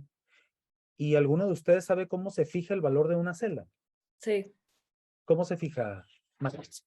O sea, para este caso, que no se va a mover, va a estar súper fijo, le pones 2 signos de dinero entre las Bs. Es correcto. Le pongo le pongo F4, le pongo el signo de pesos antes del valor de la columna y antes del valor del renglón. O en su defecto, le doy la tecla F4. ¿Sale, vale? Así es como obtengo el valor fijo para una celda. Ahora, el valor del límite inferior a partir de aquí también se puede obtener con una fórmula. ¿Cómo le voy a hacer para calcular el límite inferior de la siguiente clase? Bueno, el límite superior anterior. Ajá. Y le sumas el salto. Es correcto. El salto lo fijas. Es correcto, Mariana. Voy a tomar el valor del límite superior de la clase y le voy a sumar el valor del incremento o del salto. Ojo, el valor del salto yo lo definí. Lo definí como 1 centésimo porque los valores numéricos están dados como máximo hasta con centesimales. Y nuevamente, esta cifra ocupo fijarla. Si yo le doy Enter y la arrastro sin fijar, pues va a ir moviendo la celda. Aquí aparece la B15 y si lo arrastro sin fijar me va a poner la B16, la B17. Requiero fijarla porque siempre se le va a sumar el salto. ¿Cómo la voy a fijar? Con el signo de pesos atrás de la columna y atrás del renglón o la tecla F4. Ahí le acabo de dar la tecla F4 y la puso automáticamente. ¿Sí me expliqué? Haciendo eso, lo que va a ocurrir es lo siguiente. Si yo le doy doble clic y arrastro, de forma automática me coloca los valores para los límites superiores e inferiores correspondientes. Fíjense que aquí está pasando algo bien interesante, ¿eh? Aquí me está poniendo 0.44. ¿Por qué creen? ¿Por el redondeo? Por el redondeo del ancho de la clase. Si yo aquí en lugar de ponerle le coloco el 0.19, ya me lo va a cambiar. Porque como aquí estaba el resultado completo con toda la cadena de decimales, pero solamente mostrando décimo y centésimo, pues entonces en el cálculo tomaba toda la cadena.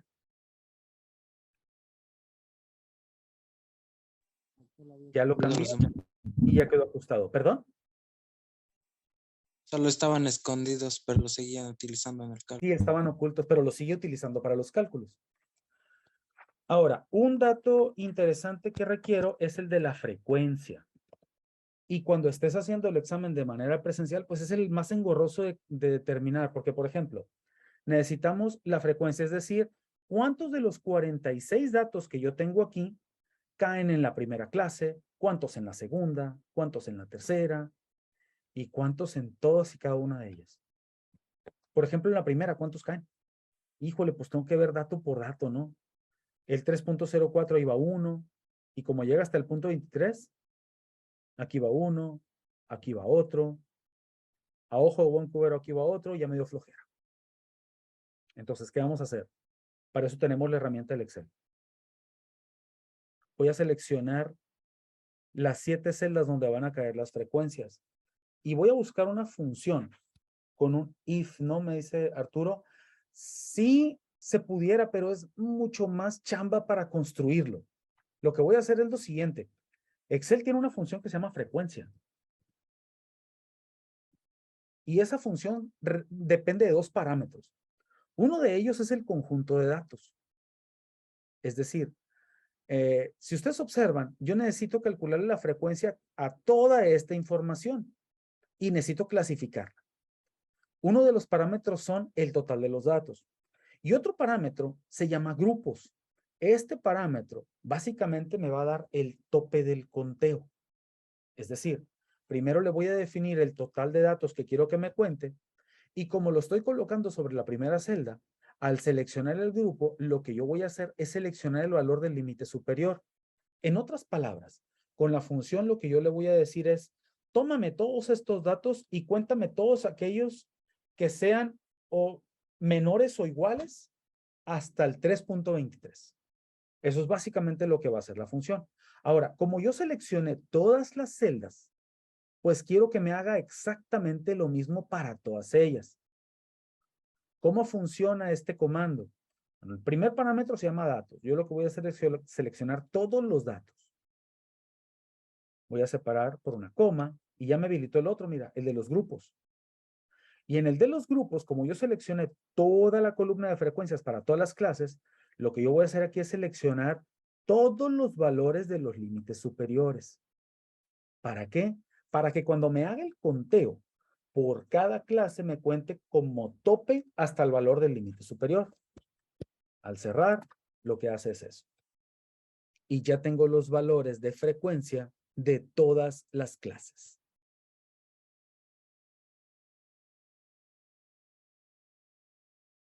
De nuevo repetimos. ¿Qué es lo que yo voy a hacer?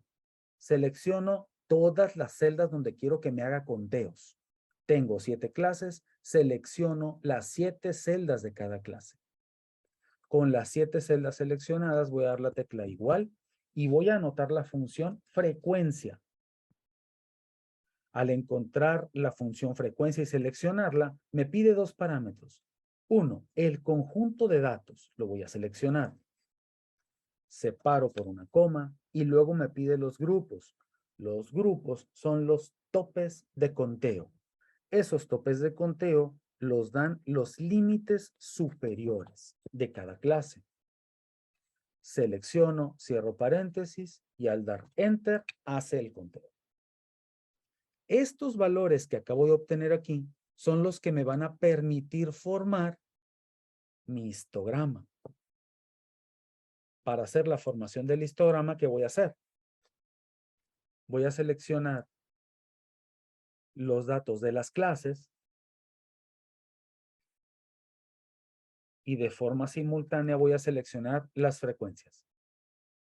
Una vez hecho eso, voy a irme a la opción de insertar y en gráficos recomendados voy a buscar el más adecuado para los datos que tengo. Y aquí ya lo encontré, miren. Ahí está mi histograma. Como una forma de referencia gráfica un poquito más clara, voy a mover el gráfico a una hoja separada o a una nueva hoja y ahí lo puedo ver.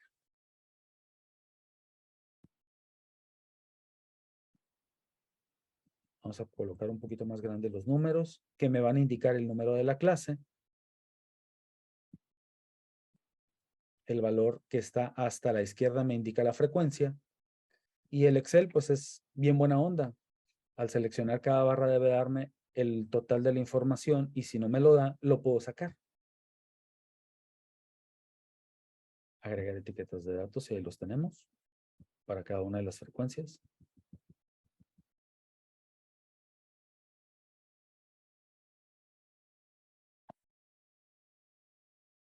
Y le podemos cambiar los títulos, hacerlo un poquito más bonito, maquillarlo, que al final del día sería hacerlo mucho más presentable. ¿Cómo viene este tipo de pregunta en el EGEL? Es decir, debo calcular todos los datos.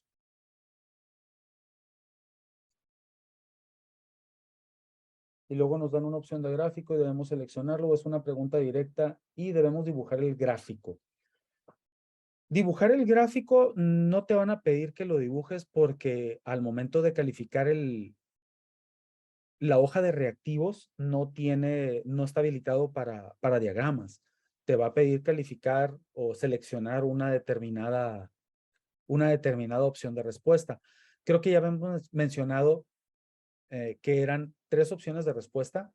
Para quienes no lo sepan, cuando ustedes estén presentando el EGEL, van a venir 3 opciones de respuesta.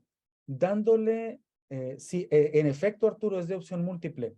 Dándole respuesta a lo que preguntaba Enrique, que dice que si vas a tener que calcular los datos y te van a dar opción de gráfico, vas a tener que seleccionar ambas. Prepárate para ambas. Va a haber la posibilidad de que te presenten un gráfico y te pidan identificar con un conjunto de datos a qué datos o cuál es el gráfico que pertenece a esos datos. O al revés. Con los datos que tienen, construir cuál es el gráfico más adecuado. Y Arturo dice que sí tendrías que calcular todo. Sí. Es que aquí en el Ceneval se ponen bien creativos, ¿eh? Se ponen bien creativos en cómo preguntarte. Ahora, independientemente del cálculo que te vayan a hacer, que esa es una excelente pregunta que nos hizo Enrique, en el examen del EGEL van un poquito más allá. Aquí está la información del problema. Así quedó la tabla que ya traíamos lista. Y esa es la construcción del histograma. Ahora, ¿qué me dice el histograma?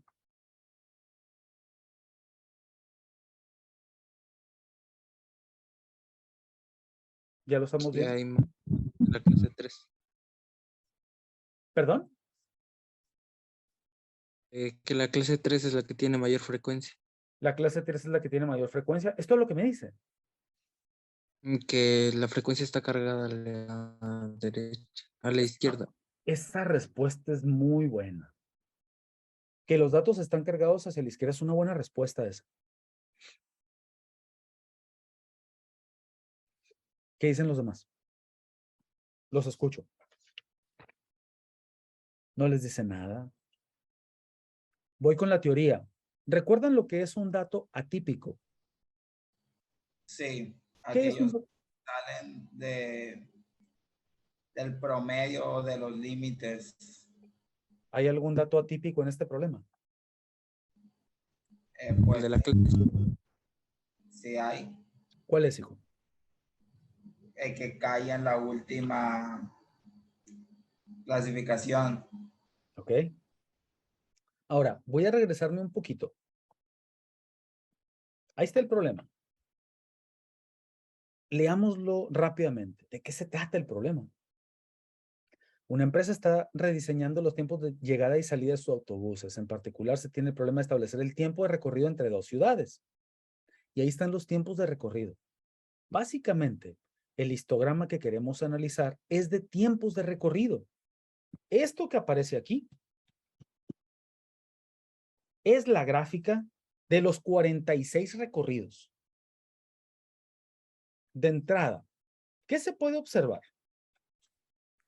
Que, o sea, la clase 7, bueno, yo diría que la 7, la 6 y la 5 la incluiría, o sea, que casi nadie supondría que son datos atípicos, van a ser más de 3.84 horas.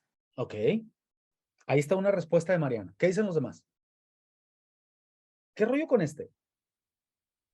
Que sucedió algo raro en ese recorrido.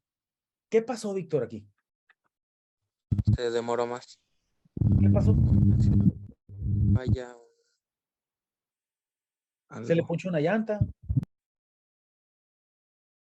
Se fue al Oxxo. ¿Sí? Ya ves que algunos dicen que, con todo respeto, ¿no? Para los que se dedican a eso, que los camioneros y los pilotos y los capitanes tienen un amor en cada puerto. Pues llegó aquí con el amor y se le hizo tarde a mi compa. Para acabar pronto. Y ahorita hacía la pregunta, ¿qué es esto, Carlos? Porque Carlos fue quien lo mencionó. Se pudiera considerar un evento extraordinario. ¿Qué puedo hacer con él? Lo pudiéramos descartar. Ok. ¿Y si este lo quitamos de aquí? ¿Qué pasó con todos los demás? ¿A qué se parecen? A una distribución normal. Estamos totalmente de acuerdo, mi chavo. Y resulta que tu formulario habla de las distribuciones normales. Le damos. A ver dónde andan las distribuciones normales. Aquí está, mira. Distribución normal. O sea, tu formulario la contempla. ¿Quiénes de ustedes se acuerdan de la distribución normal? Aquí la vamos a recordar. Es parte de la idea. Si yo quiero hacer el análisis de este histograma que está aquí, requiero hacer algunas consideraciones. La primera, hay presencia de datos atípicos. Este dato que está aquí es un dato que se presentó con una eventualidad. Mi compa se bajó al Oxxo y se quedó haciendo algo extraño ahí, o se le ponchó una llanta, se le descompuso el carro, no sé, lo invitaron a comer y dejó parado ahí el camión. Es decir, es un evento extraordinario que sale de la regularidad que ahorita mencionaba Mariana, que están observando el resto de los camiones, el resto de los recorridos. Esto se asemeja mucho a una distribución normal. ¿Y la distribución normal qué decía? ¿O para qué servía? ¿Me ayudan a recordar eso? ¿Qué era una distribución normal? ¿Quién está aquí? La media. ¿Quién más está ahí? Concentra la mayoría de la media. Concentra la mayoría cerca de la media. Según las definiciones teóricas, ojo, teóricas, de la distribución normal, ¿quién está ahí?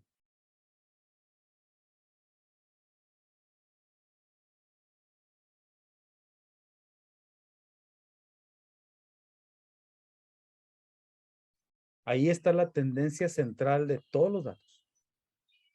Moda. Están todas ahí. Y eso significaría, como ya lo mencionaron ahorita, que la mayoría de todos los datos están acumulados cerca de la media. Tengo muy pocos recorridos que fueron muy rápidos, otros pocos recorridos que se fueron al extremo alto. La gran mayoría están concentrados aquí. Si yo necesitara hacer un análisis del histograma, ¿qué tendría que hacer? Pues entrar a conocer los tipos de histograma que hay. ¿Por qué se dice que este histograma tiene poca variabilidad? Porque está menos disperso. ¿Por qué está menos disperso? Es una buena pregunta, es una buena respuesta, perdón. ¿Qué dicen los demás? Sí, porque la mayoría de los datos está concentrado en la media. Es correcto.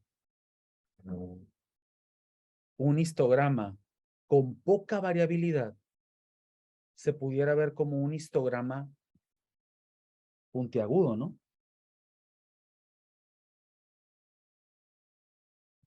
Es decir, que tiene todos los recuadros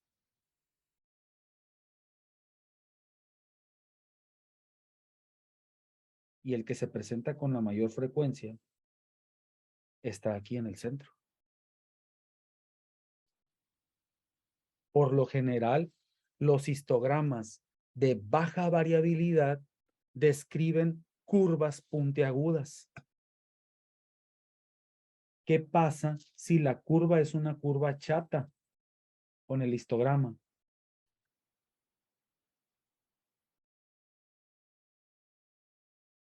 Bueno, pues se está presentando algo como esto.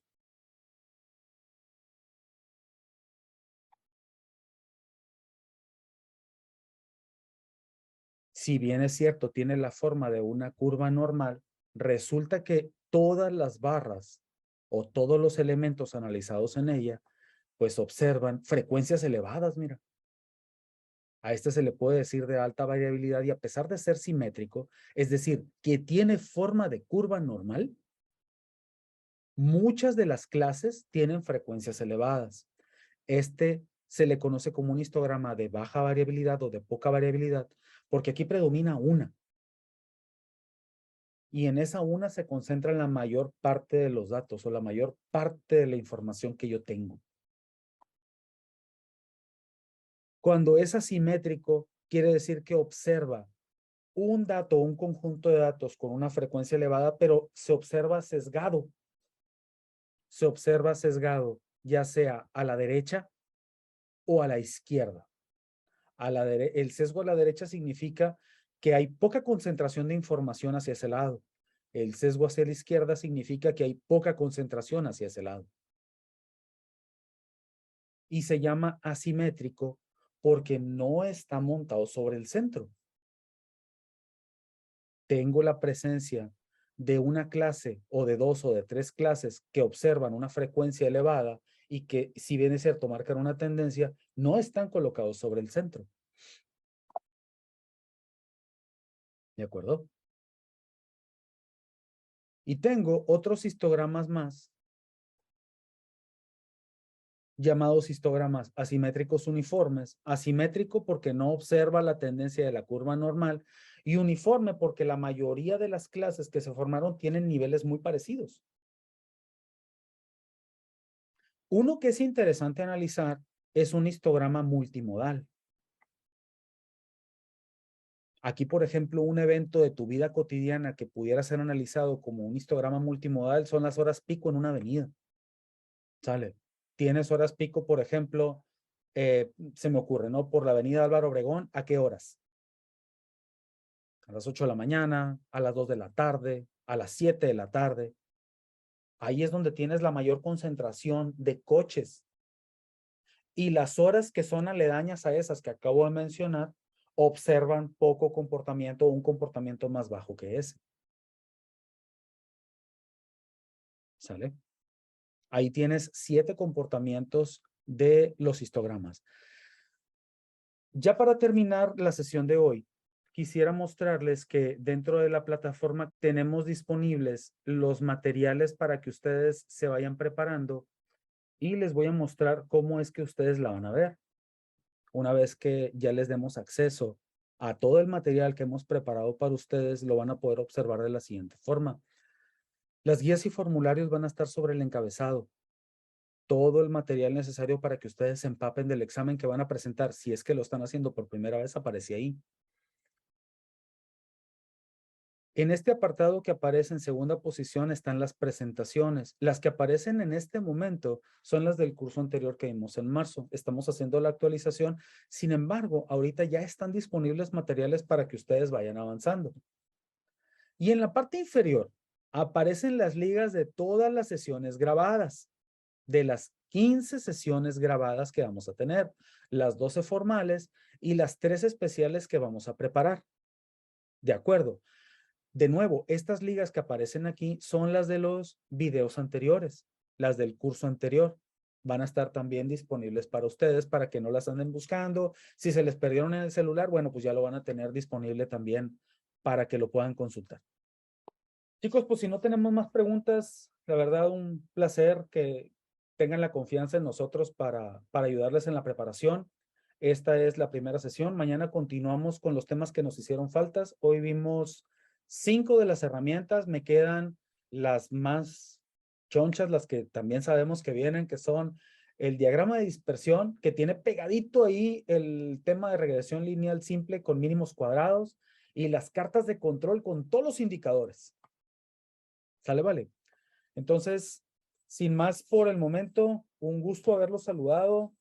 Otra de las cosas que no les había comentado es, y creo que ya lo aplicaron ahorita, pueden prender la cámara sin ningún problema y si no la prenden, pues ya sabemos que están ahí. Obviamente, sabemos que están ahí. Pero pues es ya decisión personal y es completamente voluntario. ¿Sale? ¿Vale? Ahora sí. Chicos, cuídense mucho. Los estamos viendo el día de mañana. Dios primero. Saludos.